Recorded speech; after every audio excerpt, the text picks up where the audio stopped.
What's up, everyone, and welcome to the boss office.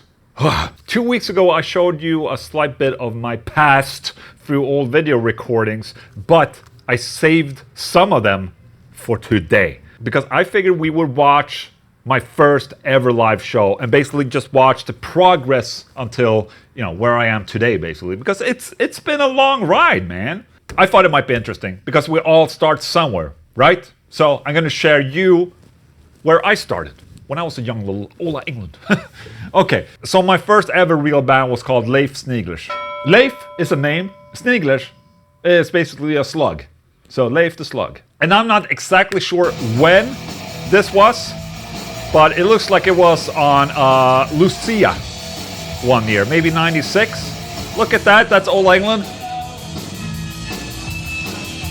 Playing the trumpet, man. This band was formed when I met this drummer that's right there, Johan, and he was playing punk. So I started listening to punk with him, and we basically made like a punk cover band. And this is our absolutely first show ever. I mean, I played with, you know, school recitals and stuff like that, but this was my first band live show ever. And if this is 1996, I guess we're like 15 years old or something. And that's Anders, the bass player, right there, playing a bass. And I'm playing my Fender Mustang. It's my first guitar, you know? And I'm in this dress that is very common for the holiday in Sweden. It's called Lucia. Look at these kids, man. First ever mosh pit. That's such a stratty sound, man. Here we go. I'm singing this too, man. So at this time, we're playing punk. I was playing guitar and singing. Basically playing punk cover songs of various Swedish bands and whatnot. Look at that face, man. That looks so much like my son. Okay, I have some stickers on there. I don't remember what that was.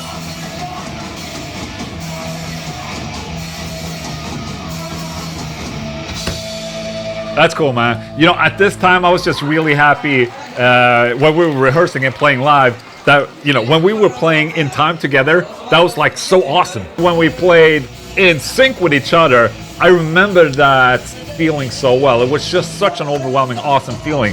It felt, you know, I felt that I was playing together with these guys. And I remember that was really empowering. Solo.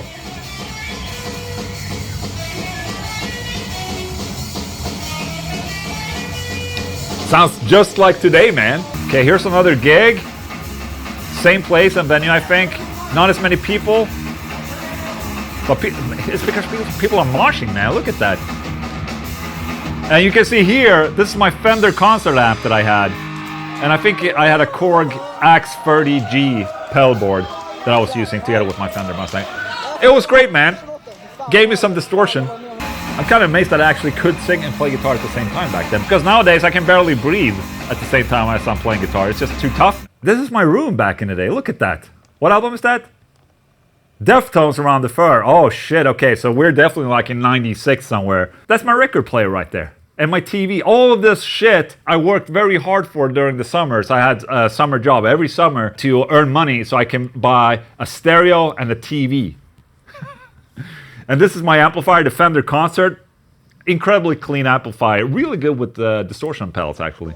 Me and the drummer Johan started listening a lot more to metal and death metal while we were still in this punk band. So we decided to make and create a cover band, like a band playing covers, metal covers. This is that band. It's called Subside.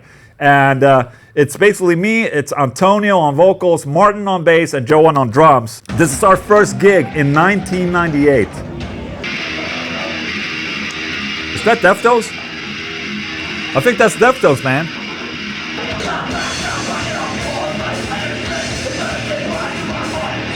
Yeah, man, there it goes.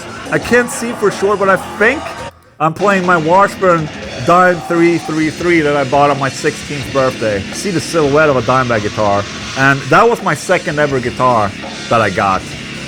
Was that Dimebag guitar. Unfortunately, I traded it in against Ibanez RG 7620 in 98. But it was a cool guitar, man. It had the Bill Lawrence 500XL in it. I remember it so well.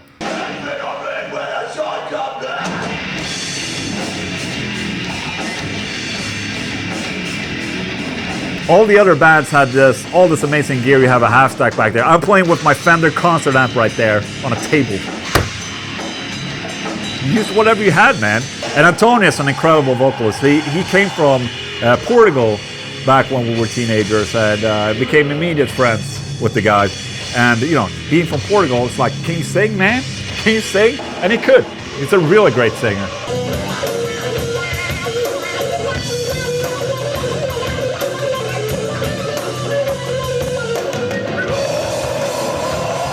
Whatever that was, it was good.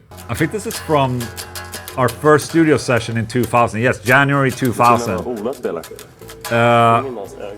Look, Slipknot, man, and my RG 7620, amazing. Where we rehearsed, we had a rehearsal space. There was also a small little studio where we could book time to record demos and shit. So we did that. I think we recorded like 3 songs, and that was basically how this band kind of ventured on with new music. We did demos with 3 or 4 songs on it until we eventually got a record deal in 2006 where we did a whole album. I'm not exactly sure what I was using, but I think it was I had a dual rectifier at the time. I was 18 years old. Look at that. I had no clue about life, man. Dude, such a noob.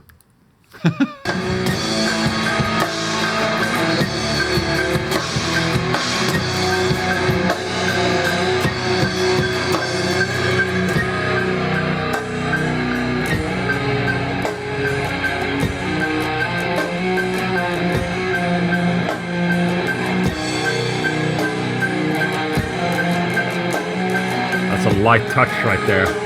Look at this. Seems like we got a little bit more stage presence later in life. This is 02. Okay. That's a grimy lead tone right there, man.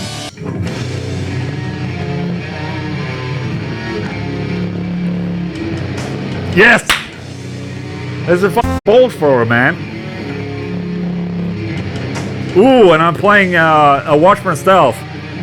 So, I don't know if you guys know, but I did have a Watchman US Stealth back in the day, in 2003. Oh, that makes me so happy that we're playing Bolt Thrower. Man, I love Bolt Thrower so much. You have no idea. River Dragon Dance. Okay, I have to listen to my solo. Holy shit. I'm almost nervous. Okay. So far, so good, man.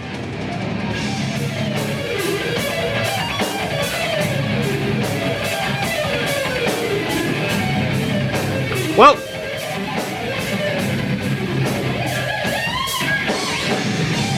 it's just like today, man. And the thing about Subside is that that's the band where, I mean, we were very, very tight together, and we did like we were a band for 10 years, and we were really grinding the Stockholm scene. We were part of this underground metal scene that was really tight and cool back in the day. I mean, back at this time when we were swinging demos left and right, the biggest dream was to get a record deal.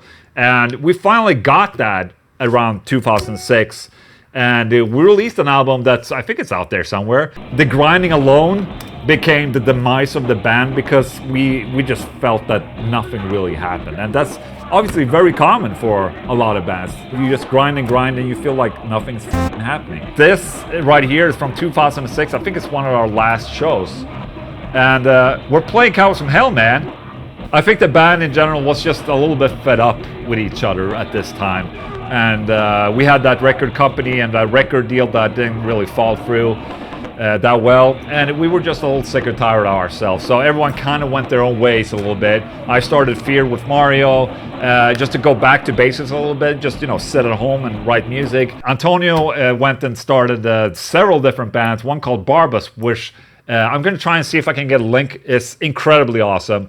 Joe, the drummer, is playing in a band called Grande today, which is very much active and playing. And I'm still very much friends with these guys, which I'm really proud and happy to say, because I mean, these are the guys that I grinded with throughout all this whole 10 years. We're also like old schoolmates and shit, so we'll still meet today, and I'm still very proud to be able to call them my friends. Feared started around 2007, 2008, and this is our first gig ever with Feared. So you have Mario here, you have Christian on bass, and Henrik on drums. I think I'm using a Dean Cadillac and an Englund Savage at this time, man. Sounds pretty good. So even though we don't really play live now, it's not an active live band. It's basically just me and Mario, and then I have Kevin Talley to play drums. We did have a live band back in the day. We did a couple of shows. And I think this, oh, this is the one 2013. This is not too long ago, only 10 years. Feared Live from Frankfurt. I was with Strictly 7, look at this. And I had a Rattle Satan.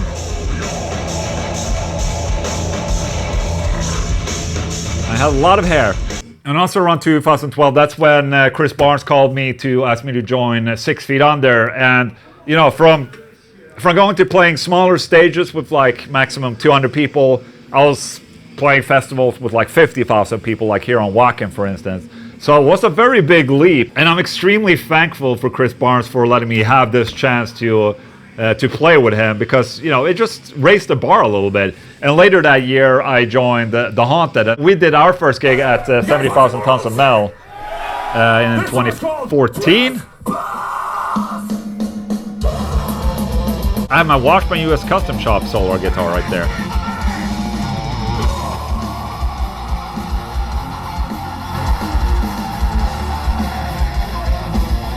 I just wanted to show you my past when it comes to bands. It's very hard to forget the back in the day when I was grinding, you know, with Subside, for instance. I mean, that meant so much to me. We had an incredible drive, and also, you know, we had the success and the failure. I think that's a very important step for any band, to feel both failure and success, and being through success and failure together, you know, as a unit. It's also very important for me today, and it's something I really appreciate, because those are my roots, man. That's where I come from. Sometimes it's just really easy to forget all of that. I'm definitely older, and I'm sitting here doing, you know, my YouTube shit and all that. But, you know, the metal lives strong within me, man. And I can go back and look at these shows where I'm playing. You know, I look like a moron right here with my pants and a Washburn Dying 33 and a Fender concert amp. But, you know, I'm incredibly proud about this era, because it's, you know, it's me growing up, man.